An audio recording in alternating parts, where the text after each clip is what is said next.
Why are we here? No, really, why? Surely it is easier for nothing to exist rather than something. So why does reality, fundamental existence, exist? Let's talk about the Big Bang. It took place around 13.8 billion years ago, within a margin of error of about 21 million years.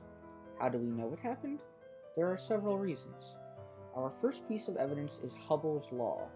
Observations of the light of distant galaxies and quasars, the supermassive black holes occupying the centers of most galaxies, point to them being redshifted. This means that those objects are moving away from us. Therefore, space itself is expanding. This was predicted by the great physicist Alexander Friedmann in 1927, before the observations of Edwin Hubble proved it to be true in 1929.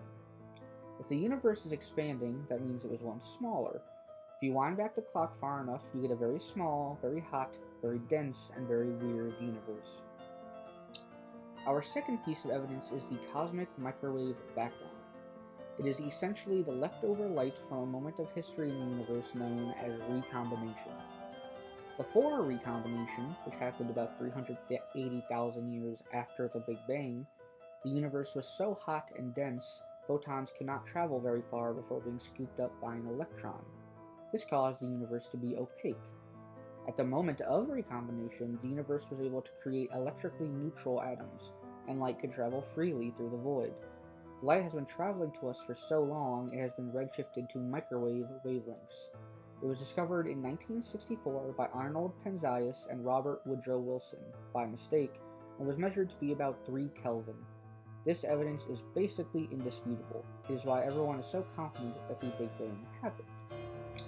Now, if you've been convinced of the Big Bang, the first question you may ask could be, what happened in that first instant the Big Bang occurred? Why did it happen? What caused it to happen? What was there before the Big Bang?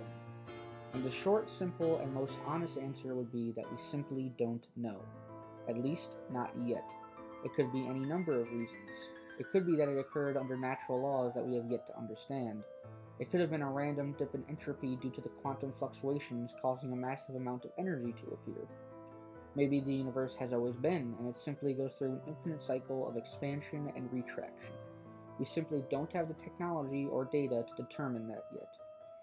However, besides that first instant, explaining why we are here from there is fairly simple. The Big Bang created a massive amount of energy, and from energy, matter is created. In the beginning, it was mostly hydrogen and helium. As the universe expanded and cooled, gravity caused these atoms to coalesce into singular spots, causing stars to form. The death of these stars then created heavier elements, such as silicon, carbon, iron, etc. Those atoms coalesced around other stars, causing planets to form. Then, chemistry created life, and from there, evolution did the rest. It really is that simple. Thank you for watching. My name is Marshall Huntenberg, otherwise known as Abstractual, and I create videos about the